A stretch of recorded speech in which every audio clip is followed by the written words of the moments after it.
everybody. Welcome to session 13, playing bass lines on any instrument.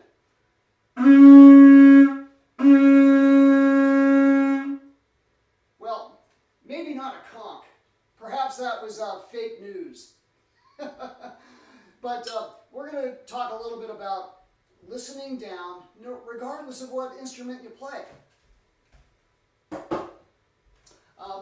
I think it's really helpful for ear training, for harmonic analysis, but also for breath control, projection, and articulation exercises. When I was at North Texas many years ago, back in the 80s, Rich Madison was one of my mentors, a huge influence in my life, and he played the helicon, which is a brass instrument similar to a sousaphone, but he could make that thing sound just like a walking bass. And I kept wondering how he did that. And I know for a fact that one of the main reasons was his incredible time. He was always right in the pocket, and he played incredible four-beat driving bass lines. But his airflow, connecting the lines, always keeping that airflow going, touching the notes with his air, with a definite DAW articulation, really drove the band in ways that was incredible. He also recorded with Louis Armstrong on the helicon with the Dukes of Dixieland, one of the first to do so. But we're gonna start right now. So if you play E-flat clarinet, piccolo, whatever your instrument, I want you to join us. We're going to start with a scale exercise. It's going to be in going up by half steps, and we're going to be going da da da da da da da da da da da da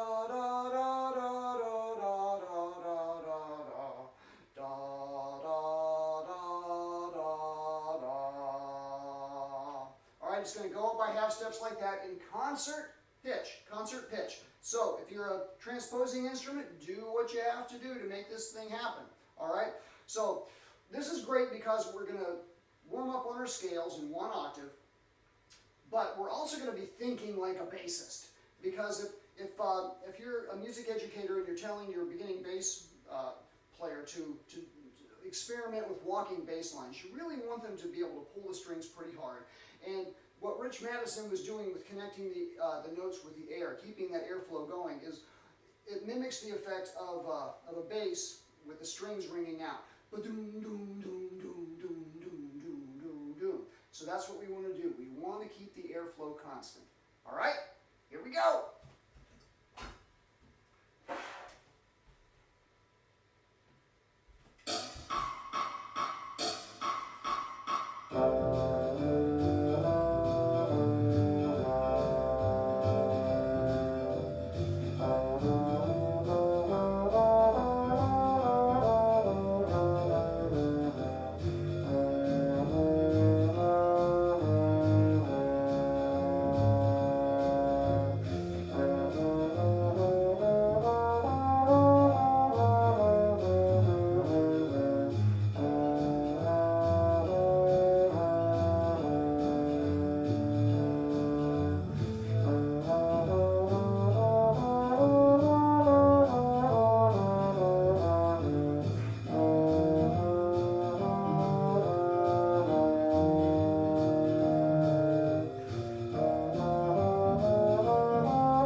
I want us all to get. But I want to send a huge, huge thanks, again, to all the educators who are sharing this with your colleagues and your students. The more we can share our warm-ups, and I do consider these to be our warm-ups, especially during these crazy times, we can really, really exponentially extend our reach. We've gotten correspondences from folks all around the world, and it's not from the links that I'm sharing here. It's due to your shares. So, from the bottom of my heart, thank you so much. This really gives me great energy to see all the comments, all the likes, and all the hays, and post your selfies up there joining us. Really, it's so fulfilling to know that we're all in this together, and we're not alone. We're not alone. We're going to go on now with the Duke Ellington tune, and we're going to continue that 4-beat. But it's going to be in a mellotone. It's a binary tune. And I encourage you, if you're going to be doing this, to try and memorize the chord changes as much as possible so you can start to think like a bass player. And I've mentioned this many, many times. Have you ever noticed that rhythm section players are usually the best musicians in the band? Well, we want to start thinking like rhythm section players as much as possible. So we're going to do in a mellotone. It's an A flat, but it starts on a B flat 7. And here we go.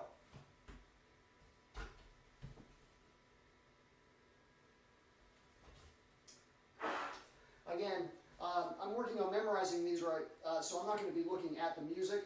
So I'm always thinking ahead, what is the next chord change? What is the next chord change? And when I'm constructing bass lines, I'm really trying to make them as melodic as possible. And melodic, I mean as smooth as possible with voice leadings that make sense. All right? Of course, there are going to be octave jumps. There are going to be times whenever I'm staying on the root for four beats. But the biggest thing is, even more important than the notes I'm choosing, is the groove. Am I in the pocket? I don't want to emphasize consciously 2 and 4 with my breath. I don't want to do that. But I do want to always think 2 and 4. 1, 2, 3, 4, 1, 2. All right, here we go. Here we go.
Now, one thing you need to know about this, and a good friend of mine, Reagan Bruff, an excellent world-class bassist with the Army Blues, talked to me a little bit about constructing bass lines. And what he likes to think is the Oreo cookie method, where beats 1 and beats 4 are the crunchy cookies.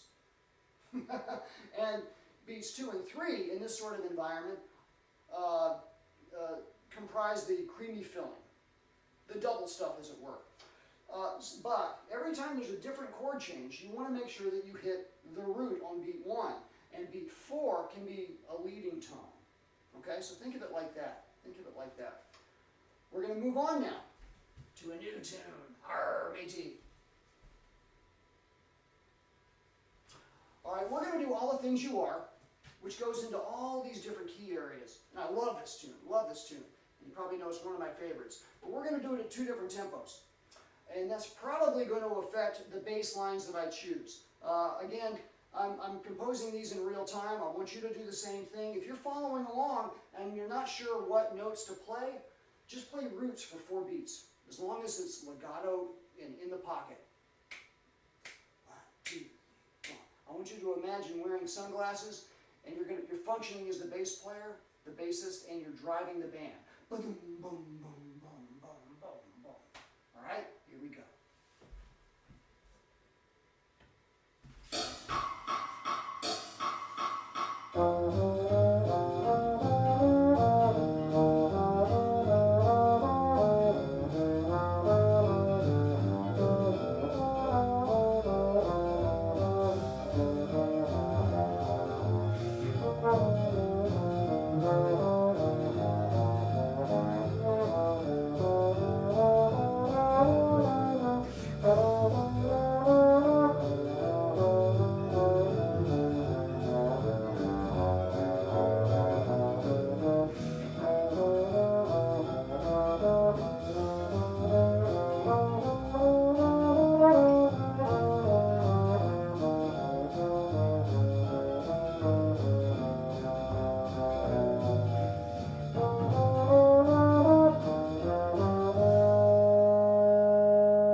Lines you can play.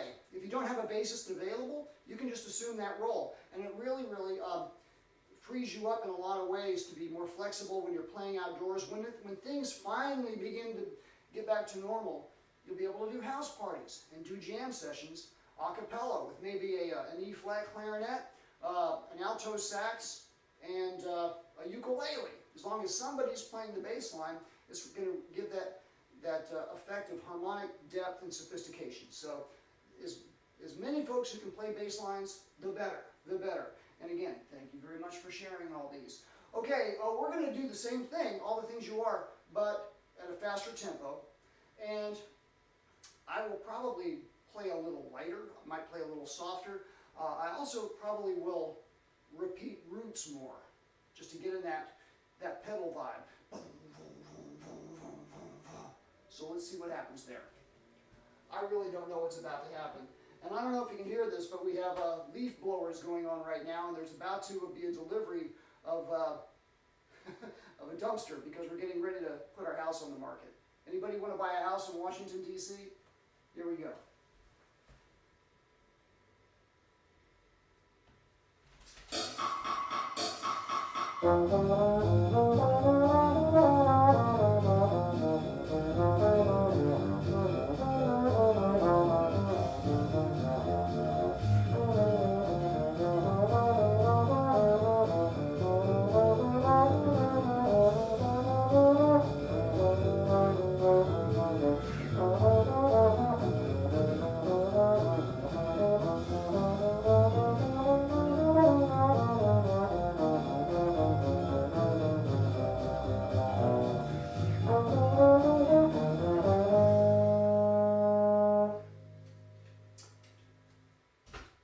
So that's a great tune. I love that tune. Oh my goodness. Oh my goodness. Now, we're going to move to another song, but it's by Ray Noble called Cherokee.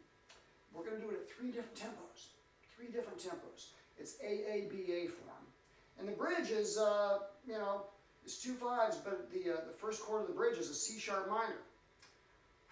So it'll keep you shedding. And trombonists, I'm talking to all instrumentalists around the world, but trombonists, if you have a trigger, I don't want you to use it here.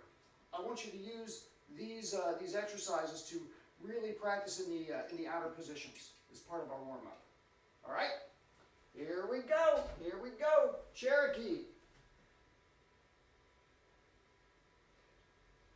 And we're sticking in the swing style today. Later on down the road, we might do bossa novas and more Latin tunes, but I really want us to work on that swing concept and connecting the notes and playing in the pocket.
some water. I hope you will too. We have 2 more tempos on this to go. 2 more tempos. And it will probably affect the note choices I make. Again, we want to move stepwise if we can. We want it to make melodic sense and just musical sense. But you probably already noticed that I'm doing a lot of chromatics in there, and talking to other bassists, talking to bass players, and I am not a bassist, believe me, but I just want us to start thinking like bassists. It doesn't really matter where you, what notes you choose as long as how you resolve it. And you certainly want to play the root on beat 1 of all these, okay? Let me drink some water here.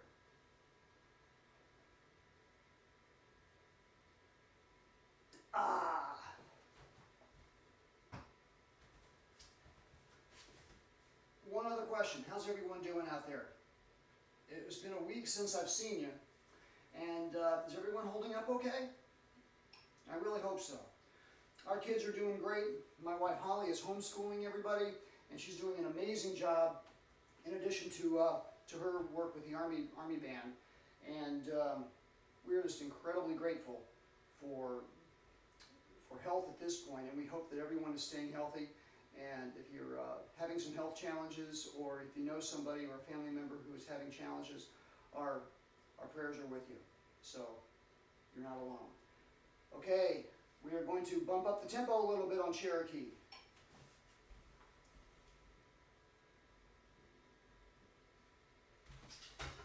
I better empty the spit first. My kids always go, "Ew, Daddy, that's gross." And in fact it is.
One more. I really hope you're following along, and I also hope you're playing along. If you don't have your instrument, have your virtual instrument with us, and just play along. And there's also a link, as with all of these sessions, to a Google Drive where you can get all of these exercises to download onto your smartphone. And they're all iReal Pro exercises. And it's a lot of fun to put these together and just thinking about how we can approach these differently. Okay? The final tempo. Are you ready for the final tempo? I guess we're going to do a little conch fanfare for this.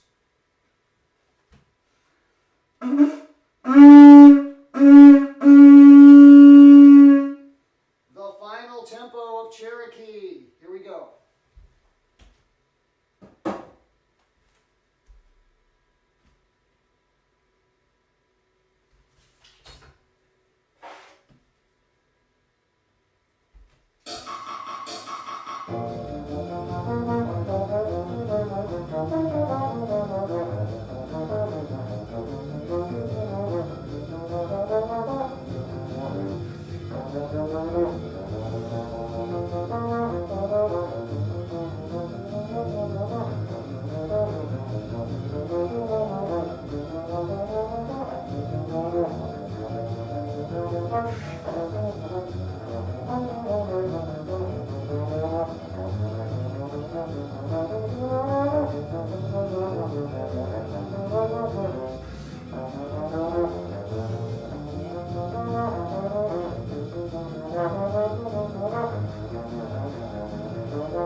more we do these, the more relaxed we want to become.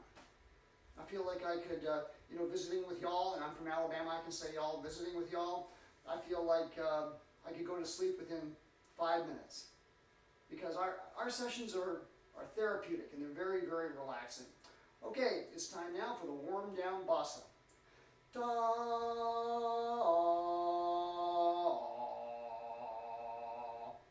ta, going down by half step, starting on a concert B flat. And as we're going down, we want to drop the jaw and think of smooth transitions down. And also keep the corners firm as we're dropping the jaw. Here we go.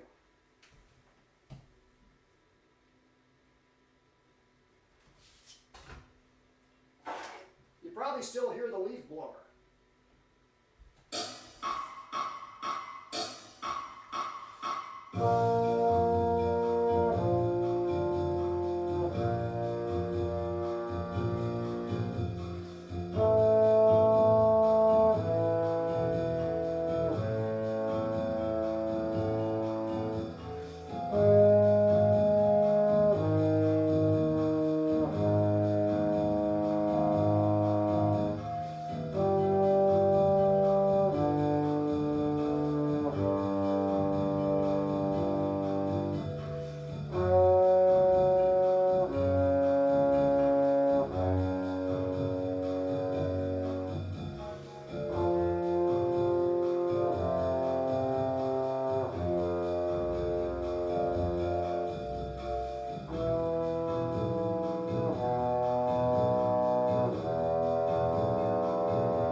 Well, our time is almost up, ladies and gentlemen, but again, thank you so much for joining us, and thank you for sharing. It's great to see everyone, and stay safe.